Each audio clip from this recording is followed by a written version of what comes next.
Selamat pagi anak-anak semua. Pagi, Pak. Gimana kabarnya hari ini? Alhamdulillah. Baik, sebelum kita memulai kegiatan pembelajaran kita pada pertemuan hari ini, kali ini kita berdoa terlebih dahulu. Nah, doanya nanti akan diberikan oleh Bapak untuk anak-anak atau anda semua. Mohon untuk kondusif berdoa mulai.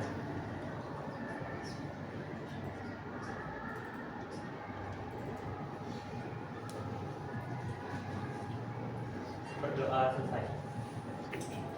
Nah, sebelum kita lanjut kepada pembahasan materi yang akan kita pelajari hari ini, sebelumnya nanti untuk sekretaris, tolong teman-temannya yang sekiranya enggak masuk nanti dicatat.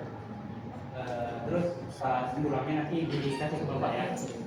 Nah, baik, ini Bapak akan dijelaskan sesi. Nah, tadi kita sudah belajar mengenai teladan Khalifah Abu Bakar. Kita juga sudah belajar mengenai akhlak terpuji. Nah, jadi untuk sekarang seperti pada pertemuan pada umumnya kita akan melanjutkan materi pembahasan kita.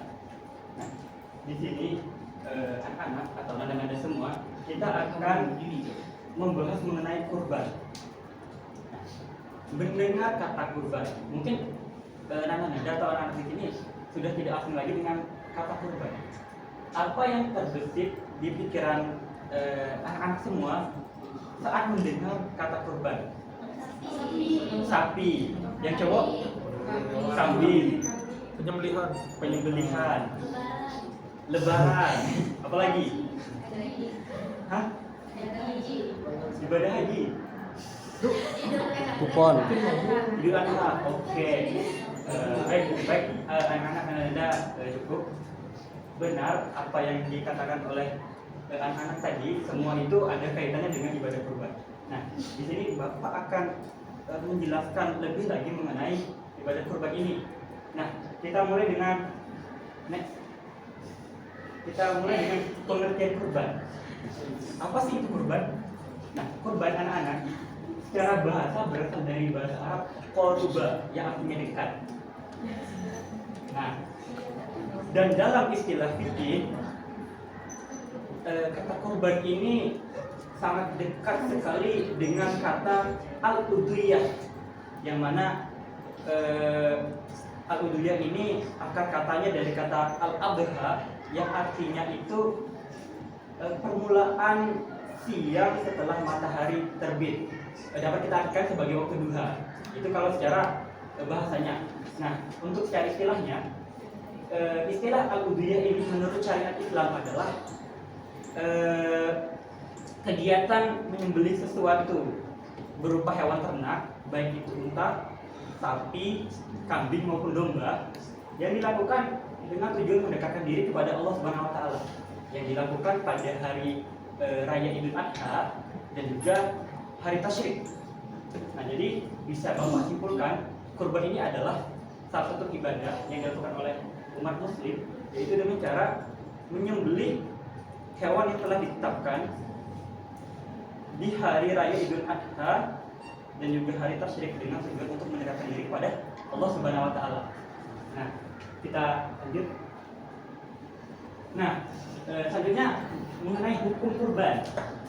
Nah, tentunya teman-teman sebenarnya ada beberapa pendapat mengenai hukum kurban ini. Namun kita akan membahas hukum asal dari kurban ini melalui perspektif mazhab Syafi'i. Nah, bisa teman-teman lihat, ada hukum asalnya itu sunnah yang sangat dianjurkan teman-teman atau anak-anak sekalian. Alasannya apa?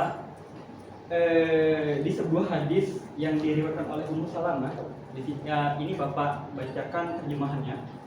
Beliau meriwayatkan bahwasanya jika masuk 10 Zulhijjah dan salah satu dari kalian ingin berkurban, berkeinginan untuk berkurban, maka janganlah kalian memotong rambut dan memotong kuku kalian. Nah, di hadis tersebut ada kata dan jika salah seseorang dari kalian berkeinginan untuk berkurban. Kata berkeinginan di sini teman-teman menunjukkan kata opsional. Jadi kita itu diberikan pilihan apakah kita ingin melaksanakan kurban atau tidak. Jadi itulah alasan dari mengapa hukum kurban itu menjadi sunnah muakkad, tidak diwajibkan karena kita masih diberikan pilihan untuk memilih apakah kita ingin melakukannya atau tidak. Nah, kan tadi sudah tahu nih hukumnya adalah sunnah yang sangat dianjurkan. Nah, sunnah ini juga nanti akan dibagi menjadi dua. Nah, yang pertama ada sunnah ainiyah. Sunnah ainiyah ini maksudnya adalah keadaan sunnah yang terjadi apabila seseorang itu sudah mampu untuk melakukan kurban. Jadi misalkan orang tadi punya rezeki yang mencukupi lah untuk mencukupi semua kebutuhannya, bahkan ada lebih, maka dia sudah mendapatkan hukum sunnah untuk berkurban. Yang kedua sunnah kifayah. Di sini maksudnya sunnah yang dilakukan oleh satu orang terus mencakup dengan orang-orang lain. Contohnya di sini misalkan ada satu kepala keluarga nih yang berkurban, maka anggota-anggota lain di rumahnya juga ikut mendapatkan sunnah tadi. Nah, kurang lebih seperti itu. Kurban ini juga anak-anak semua yang awalnya hukumnya itu sunnah bisa menjadi wajib dengan beberapa alasan. Yang pertama, kurban bisa menjadi wajib dikarenakan nazar. Misalkan saudara Rino misalnya habis lulus dari IAIN tercinta ini misalkan, beliau bernazar misalkan saya mendapatkan beasiswa untuk melanjutkan pendidikan yang lebih tinggi S2, saya bernazar ingin berkurban 2 ekor sapi misalnya. Nah, terus kemudian Nandarino tadi benar-benar mendapatkan kesempatan beasiswa tersebut, maka wajib bagi Nandarino untuk melakukan kurban. Yang kedua niat. Misalkan saya nih punya uang untuk membeli salah satu hewan ternak yang bisa digunakan sebagai hewan berkurban. Saya beli kambing, terus terbesit di hati saya atau saya ucapkan, kambing yang saya beli ini nantinya akan saya gunakan untuk berkurban, maka wajib juga bagi saya untuk melaksanakan kurban. Next. Oke, waktu menyembelih kurban. Nah, sebagaimana yang sudah disampaikan di definisi kurban tadi, waktu pelaksanaan kurban ini dilakukan selama 4 hari, yaitu pada tanggal 10 Dzulhijjah yaitu hari raya Idul Adha, dan juga 3 hari selanjutnya adalah hari tasyrik tanggal 11, 12 dan 13 Dzulhijjah. Nah, pertanyaannya, semisal kurban ini dilakukan sebelum atau sudah hari yang telah ditetapkan, maka kurban tersebut hukumnya tidak sunnah lagi, tapi berubah menjadi sedekah biasa. Next. Oke, kita masuk ke binatang-binatang yang boleh digunakan untuk berkurban. Yang pertama ada unta, teman-teman. Unta di sini minimal umurnya ada 5 tahun. Yang kedua ada sapi, minimal umurnya 2 tahun. Kambing minimal umurnya 2 tahun dan untuk domba 1 tahun. Nah, ada beberapa ulama juga yang membolehkan penggunaan kerbau untuk berkurban, karena kerbau sendiri dapat disamakan dengan sapi. Itu menurut pendapat yang membolehkan kerbau sebagai hewan untuk berkurban. Nah, ketiga hewan ini teman-teman juga harus memenuhi beberapa syarat dan kriteria tertentu. Mereka harus bebas dari cacat yang bisa mempengaruhi kualitas dan juga kuantitas dari daging mereka. Contoh misalkan ada penyakit kulit lah di salah satu hewan tadi yang bisa menyebabkan ada bagian di tubuhnya itu kayak kalau bisa jangan dimakan, takutnya bermasalah bagi kesehatan kita kan, atau enggak ada kakinya pincang, maka hewan tersebut tidak sah untuk dijadikan sebagai hewan kurban. Next. Oke, cara pembagian daging kurban. Nah, untuk pembagian daging kurban anak-anak semua, dalam Quran Surah Al-Hajj bisa anak-anak lihat di monitor. Di situ disebutkan bahwasanya maka makanlah sebagian daripadanya dan sebagian lagi berikanlah untuk dimakan orang-orang yang sengsara dan fakir.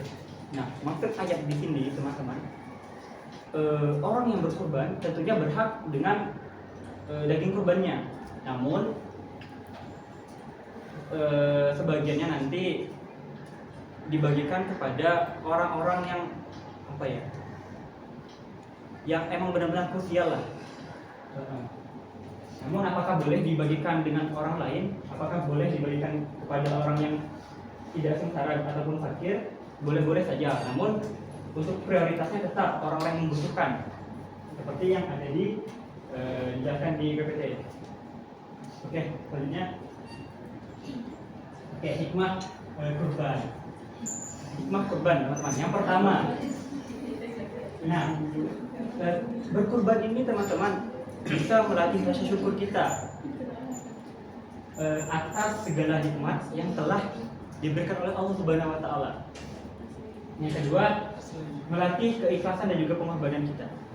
Berkurban ini anak-anak semua dapat apa ya? Kayak dapat mengajarkan kita agar tidak terlalu egois dengan apa yang kita punya. Dengan berkorban kita belajar untuk mengorbankan ego kita, untuk menyisihkan harta kita untuk itu tadi mendekatkan diri kepada Allah. Dan juga berkorban juga dapat membantu orang-orang yang membutuhkan. Nah, yang ketiga adalah menumbuhkan solidaritas sosial.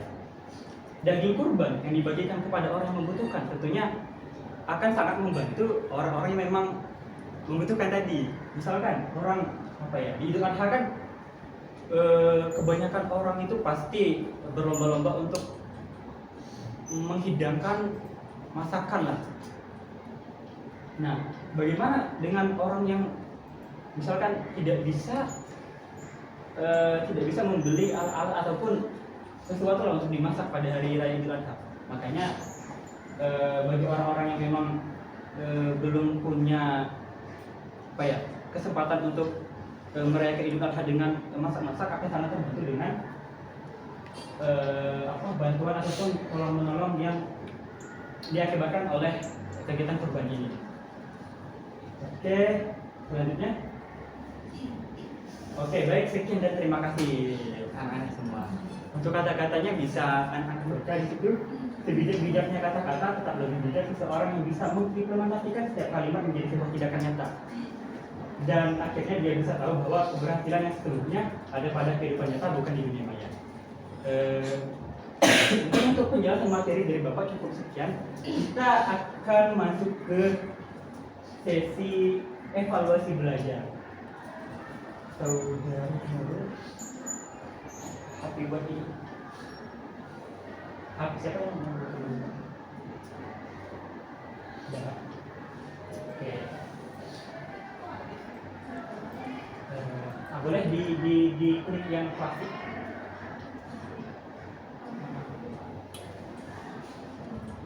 Sudah, terus klik yang mulai. Nah, untuk anak-anak semua silahkan buka HP-nya. Kemudian anak-anak semua searching di Google, ketik www.kahoot.it. Nanti akan masuk ke ini, ke laman lobby nanti. Ini apa? Silakan searching di mesin pencarian website dari Kahoot.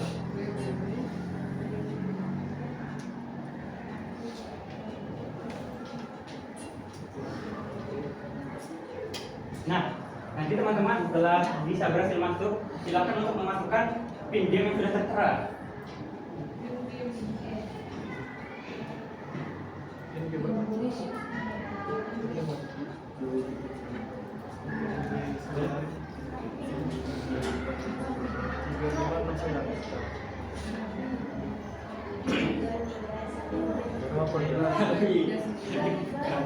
Oke, anak-anak.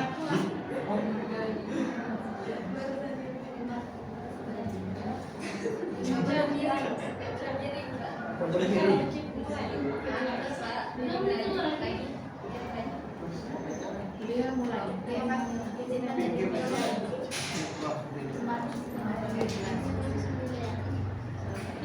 Aduh, maaf anak-anak ralat.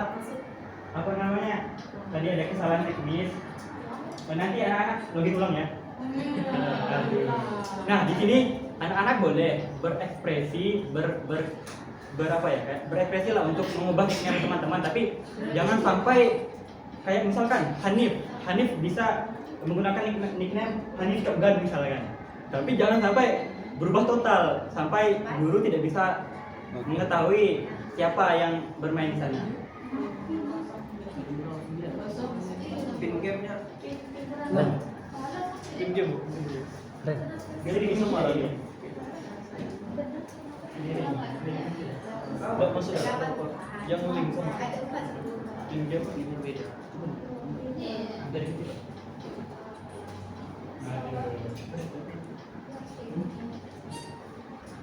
Berakhir Pak. Kami baca ini. Kan? Oh, enggak apa-apa. Pin game Pak.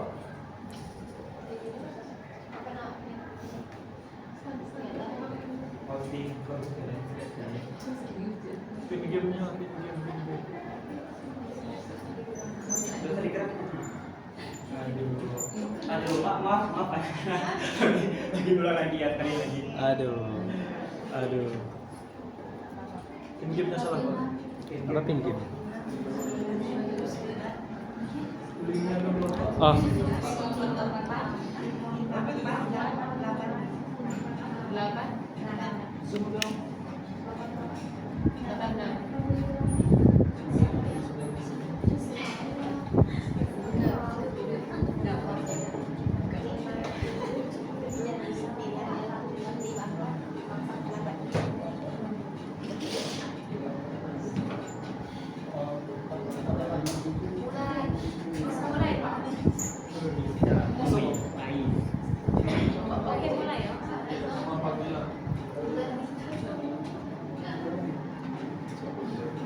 Sudah semua belum? Pin game Pak.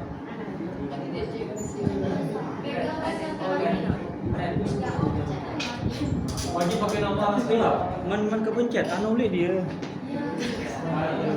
wajib isi. Baru lagi kalau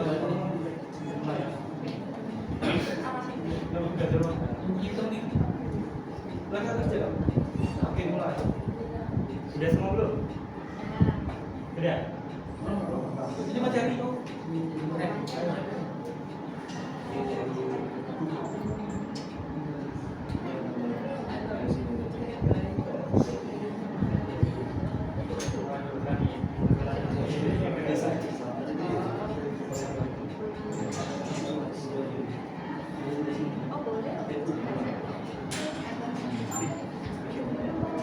Lima tujuh sembilan lima empat.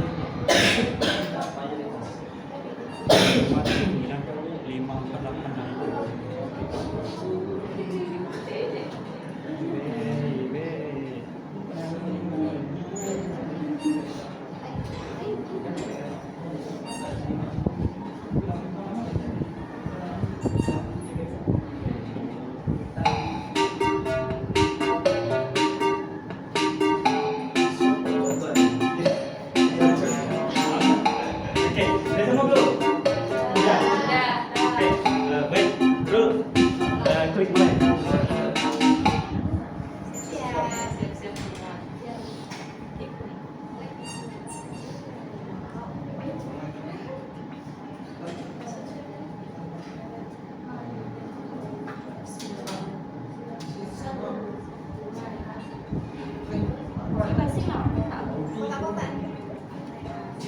Ini jawabannya. Itu jawabannya. Iya, Pak. Jangan kira. Aduh. Coba sebut kata. Oh. Aduh. Diktein aja. Kenapa? Anda di kursi ke-14. Mantap. Belum jawab. Oh, bentar. Rul, kalau di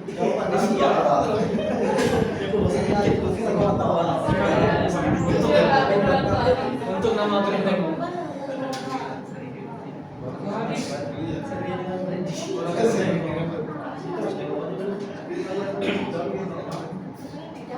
di kursi satu. Oke. Tak boleh pijak. Oke, berikutnya. Namanya. Oh, berikutnya.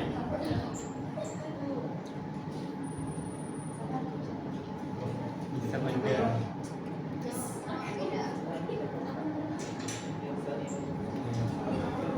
Ini. Tadi loh, tadi kan? Oke. Apa pun tak salah jawaban. Maksud benar salah tuh. Maksudnya misalkan pernyataan ini benar, klik benar. Ya Allah. Misalkan pernyataan ini salah, ketik salah. Aduh, udah nganu. Aduh. Ya Allah.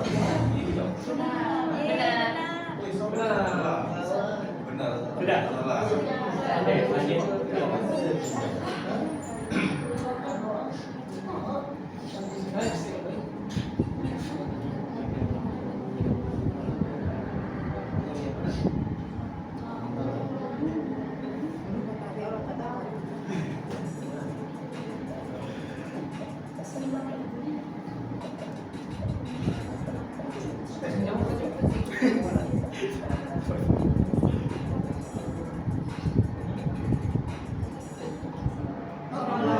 Masalah.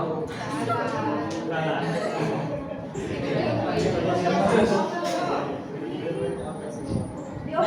Next. Oke. Atas salah.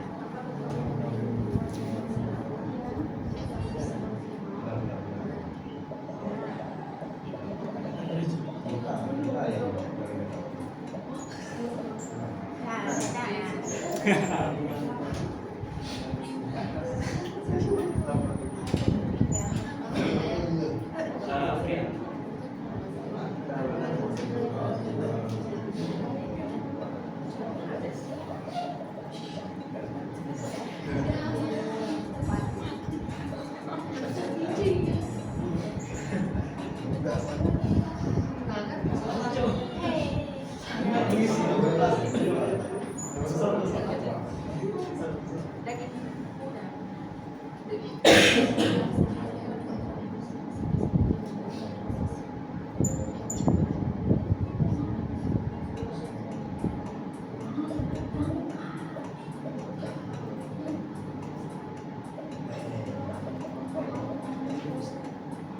Kambing.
Baik,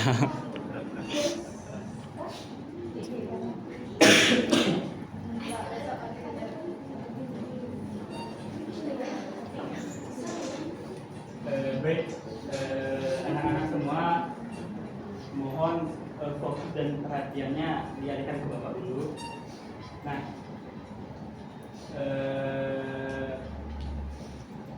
mungkin cukup sekian kegiatan belajar kita pada pertemuan kali ini.